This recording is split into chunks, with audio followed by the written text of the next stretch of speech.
Terima kasih Bapa yang baik. Hari ini kami minta penyertaan-Mu di setiap langkah kami. Haleluya. Penyertaan-Mu Tuhan, segalanya bagiku. Hadir-Mu di hidupku, terutama bagiku.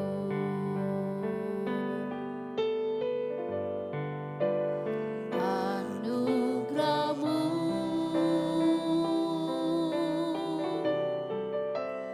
anugerah-Mu,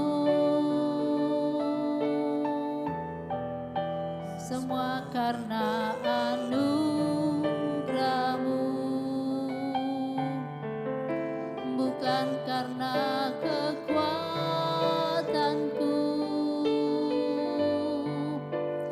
Anugerah-Mu,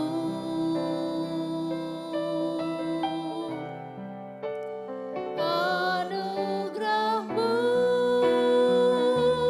Tuhan, kasih dan sayang-Mu, sumber kekuatan bagiku.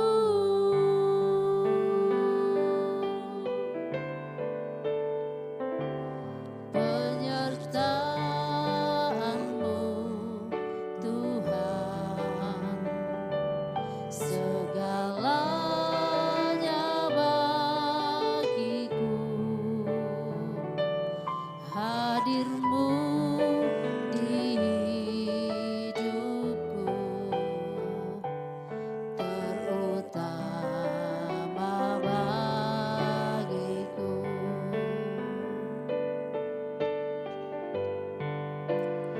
Anugerah-Mu,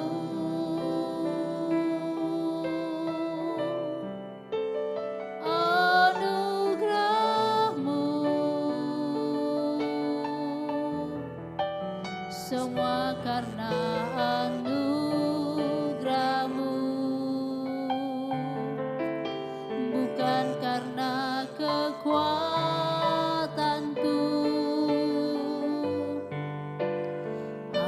Anugerah-Mu,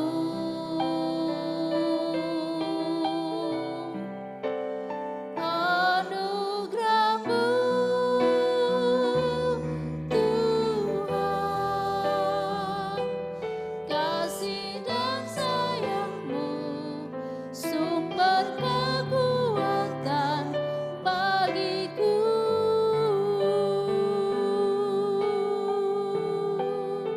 Haleluya Yesus, kasih dan sayang-Mu, sumber kekuatan. Haleluya, kami perlu anugerah-Mu. Haleluya Yesus, kami bersyukur Tuhan, kami bersyukur. Haleluya, haleluya, kami tinggikan nama-Mu, Yesus Tuhan, Raja segala raja, Bapa penuh kasih. Haleluya Yesus, terpuji nama-Mu, terpuji nama-Mu Tuhan. Haleluya, pegang tangan kami, pegang hidup kami Tuhan. Haleluya, semua anugerah-Mu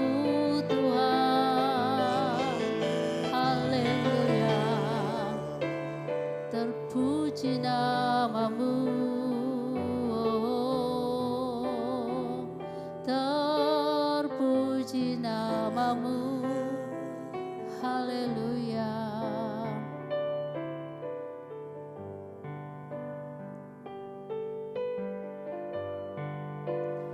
Anugerahmu,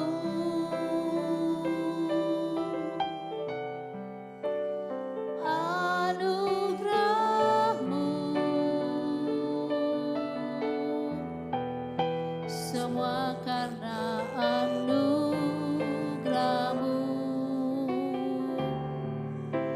bukan karena kekuatanku.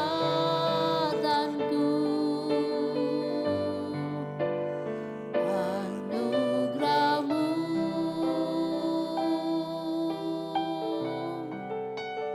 anugerahmu, Tuhan, kasih dan sayangmu, sumber kekuatan bagiku.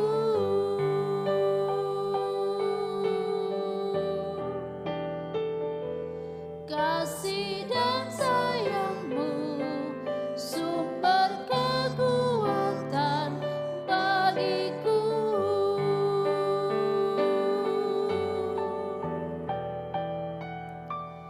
Kasih dan sayangmu, sumber kekuatan bagiku.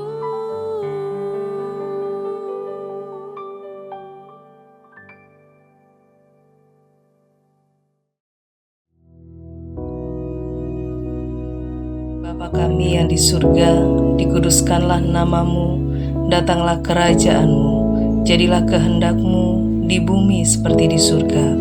Berikanlah kami pada hari ini makanan kami yang secukupnya, dan ampunilah kami akan kesalahan kami, seperti kami juga mengampuni orang yang bersalah kepada kami.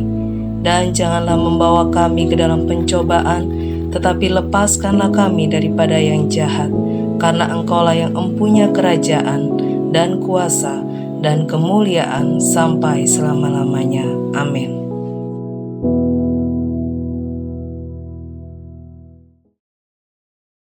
Puji Tuhan, saudara-saudaraku yang kekasih, yang setia mengikuti ibadah pagi secara online. Tuhan memberkati saudara semua. Sekarang kita mau memberikan atau mendengarkan sedikit renungan tentang firman Tuhan.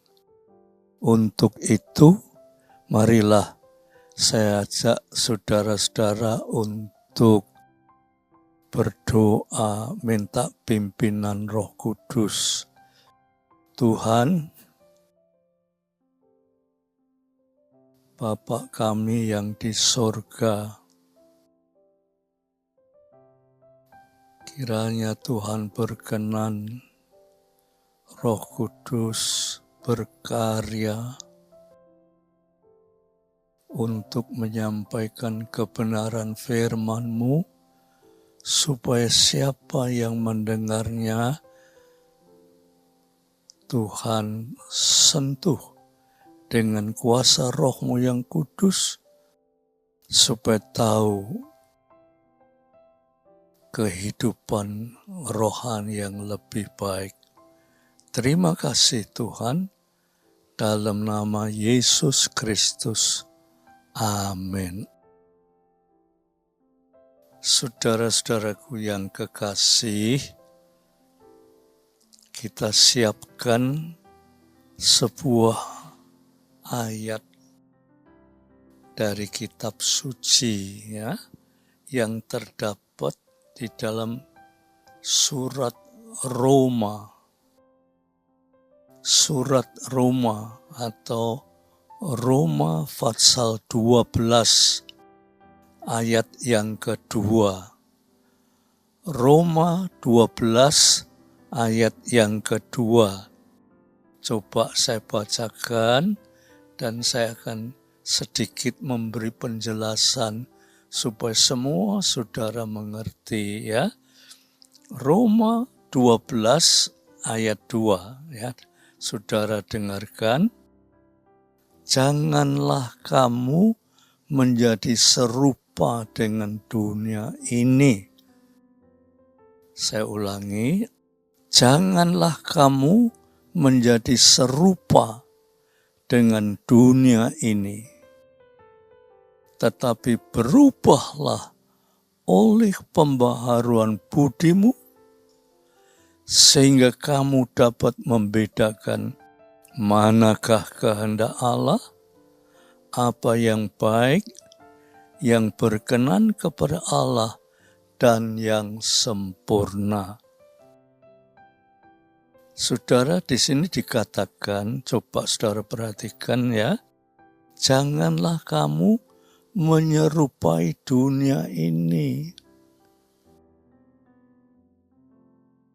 Di dalam terjemahan asing ya saudara, atau menurut para etimologi atau para ahli bahasa ya, peneliti bahasa, dikatakan serupa.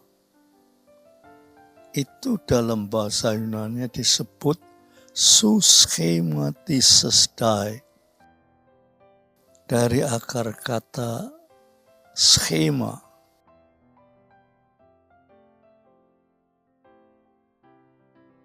Menyerupai diri.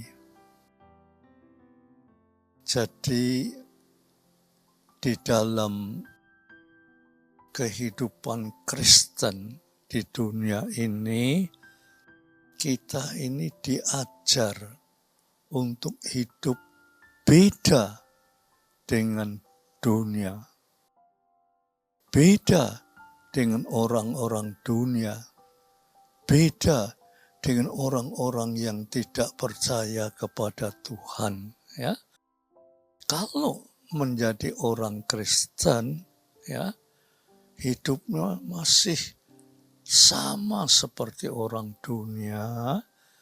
Kita harus berhati-hati ya saudara.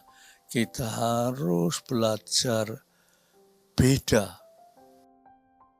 Nah, terus dikatakan begini saudara ya, janganlah kamu menjadi serupa dengan dunia ini, tetapi ya saudara, tetapi berubahlah oleh pembaharuan budimu. Berubahlah pembaharuan budimu. Manusia itu mempunyai budi. Ya, saudara, mungkin agak berbeda dengan binatang, ya. Binatang itu tidak punya budi. Tetapi manusia punya budi. Dan budi itu, saudara, waktu Allah menciptakan manusia yang pertama, yaitu Adam dan Hawa, itu Allah menciptakan manusia yang berbudi. Ya, berbudi. Artinya di dalam pengertian budi itu ada juga kata-kata patuh pada Tuhan. Ya, tetapi ternyata Adam dan Hawa jatuh dalam dosa, berarti dia manusia yang tidak berbudi. Ya. Dan di sini dikatakan, berubahlah oleh pembaharuan budimu. Setelah manusia jatuh dalam dosa, budinya itu rusak. dikuasai oleh setan. Ya, mula-mula dia makan buah yang dilarang.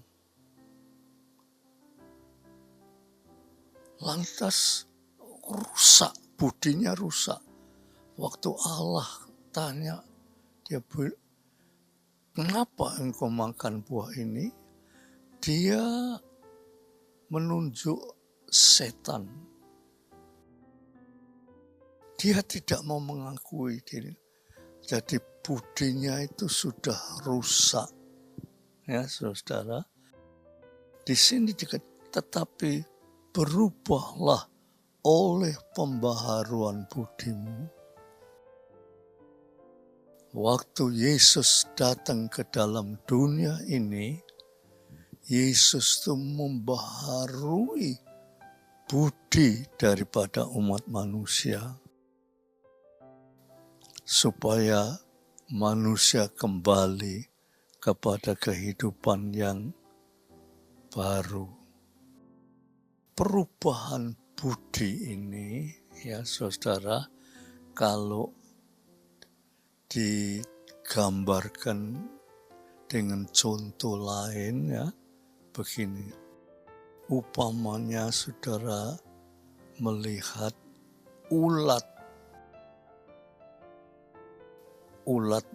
ya saudara, ular.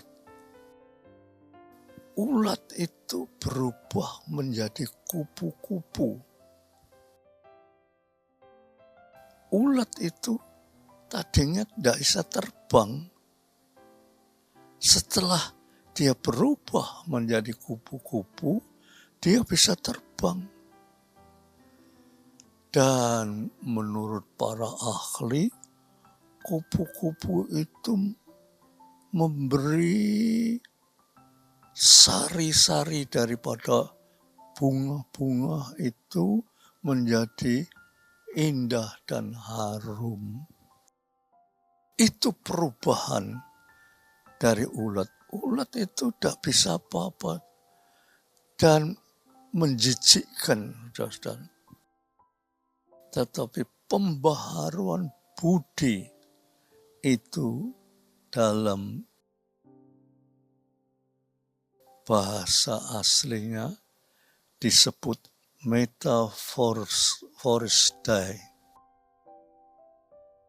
atau dari asal kata skema.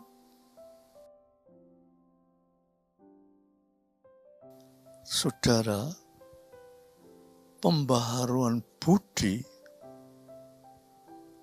itu sangat-sangat penting. Kita menjadi anak-anak Tuhan. Sebetulnya kalau kita dibandingkan dengan orang dunia, kita lain. Dengan orang-orang dunia itu kita lain. Upama, contoh ya, ini cuma contoh. Orang dunia itu ulat. Kita ini sudah kupu-kupu. Kita ini sudah kupu-kupu yang walaupun kupu-kupu itu tidak banyak gerakan, tapi mempunyai pembuahan yang baik sekali. Ya, jadi saudara, kita ini sudah lain dengan dunia ini.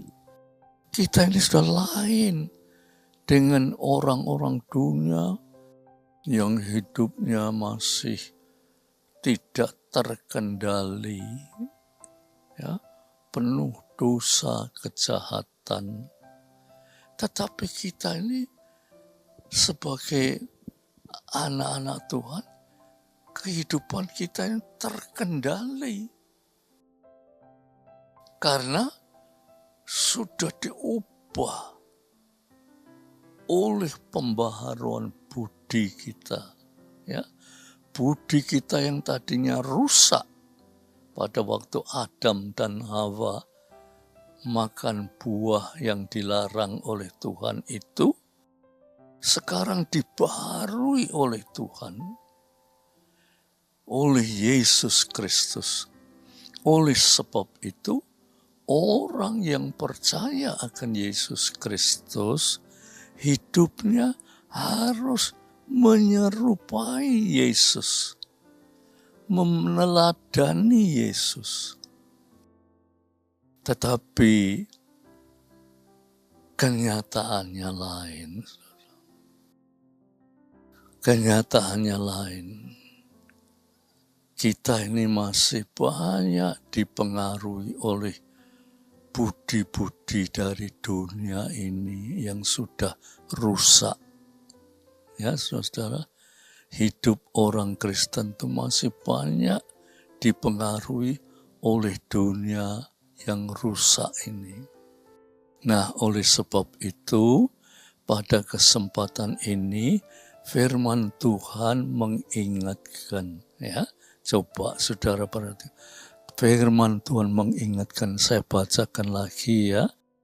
Janganlah kamu menjadi serupa dengan dunia ini. Tuhan mengingatkan, kamu jangan sama dengan dunia ini. Tetapi dikatakan, berubahlah oleh pembaharuan budimu. Sebagai orang-orang Kristen itu, budinya sudah diubah oleh Kristus. Upamanya tadinya ulat, sudah diubah oleh Tuhan menjadi kupu-kupu yang kalau saudara melihat kupu-kupu itu, saudara, warnanya itu begitu indah sekali. Ya, orang kalau melihat kupu-kupu itu sangat senang sekali. Sebab warnanya itu indah. Dan kupu-kupu itu tidak pernah melakukan hal-hal yang tidak baik. Selalu siapa yang melihat kupu-kupu itu pasti dia mempunyai kesan baik sekali. Ya, berubahlah dengan pembaharuan budimu hingga kamu dapat membedakan. Ya, kita ini bisa membedakan manakah kehendak Allah. Nah, kita sebagai anak-anak Tuhan, ya, kita harus belajar mendekati Tuhan supaya kita tahu menuruti kehendak Allah, bukan kehendak diri sendiri, tetapi kehendak Allah. Adam dan Hawa waktu dipesan oleh Allah, buah pengetahuan yang baik dan yang tidak baik ini jangan engkau makan. Itu Allah menteladani, jangan engkau makan. Kalau itu tidak dimakan, berarti kita menteladani kehendak Allah. Tetapi setelah Adam dan Hawa makan buah itu, dia hancur, saudara. Hancur. Tidak lagi menjadi manusia yang berbudi, tetapi manusia yang sudah hancur. Sampai detik ini manusia itu hancur. Tetapi Allah itu Maha Kasih. Yesus Kristus datang ke dalam dunia ini. Yesus Kristus itu memperbarui budi kita. Supaya siapa yang percaya akan Dia memperoleh hidup yang kekal. Tetapi siapa yang tidak percaya akan Dia, dia memperoleh hukuman yang kekal. Saudara-saudaraku yang kekasih, di sini dikatakan begini, tetapi berubahlah dengan pembaharuan budimu, sehingga kamu dapat membedakan manakah kehendak Allah. Tadinya, saudara, kita ini tidak ngerti kehendak Allah itu bagaimana. Kita anak-anak Tuhan, tapi kita ini masih seperti orang dunia, tidak ngerti kehendak Allah. Tetapi kalau kita sudah diperbaharui oleh Tuhan. Kita mengerti kehendak Allah. Apa yang baik, kita bisa membedakan ini yang baik, ini yang tidak baik. Kita bisa membedakan yang berkenan kepada Allah dan yang sempurna. Mana yang berkenan kepada Allah, mana yang sempurna, itu kita bisa tahu. Kalau kita sebagai anak-anak Tuhan, kita tidak berusaha untuk lebih mengerti kehendak Tuhan, kita tidak ngerti mana yang baik, mana yang tidak baik, mana kehendak Tuhan, mana yang tidak, kita tidak tahu. Tetapi kalau kita betul-betul memperhatikan firman Tuhan, kita tahu mana kehendak Tuhan, mana yang baik, dan mana yang berkenan dan yang sempurna. Saudara-saudaraku yang kekasih, apa sih artinya sebagai orang Kristen? Kalau cuma namanya tok Kristen, tetapi kehidupan masih seperti orang dunia, apa artinya? Oleh sebab itu, saudara, banyak doa, minta pimpinan Roh Kudus supaya hidupnya itu diubah, diperbaharui menjadi orang-orang yang percaya kepada Tuhan. Ya, saudara-saudara, ayo kita berdoa, kita minta Tuhan, tolonglah supaya saya ini mengerti kehendak Tuhan, sehingga saya mengerti pembaharuan oleh kedatangan Yesus Kristus ke dalam dunia ini. Kita diperbaharui untuk mencapai suatu kehidupan yang baru di dunia ini dan kehidupan yang baru untuk selama-lamanya di sorga. Puji Tuhan. Ayo kita sama-sama berdoa ya saudara. Tuhan, Bapa kami yang di sorga, dengan renungan ini kami boleh mendapatkan jamahan dari Roh Kudus supaya hidup kami diubah menjadi diperbaharui oleh pembaharuan budi oleh Yesus Kristus, sehingga kami tahu mana yang baik dan mana yang berkenan kepada Tuhan. Terima kasih Bapa, di dalam nama Yesus Kristus. Biar damai sejahtera Bapa, berkat rahmat kasih Yesus Kristus, persekutuan oleh Roh Kudus atas saudara-saudara semua sampai Maranatha. Dalam nama Yesus Kristus. Amin.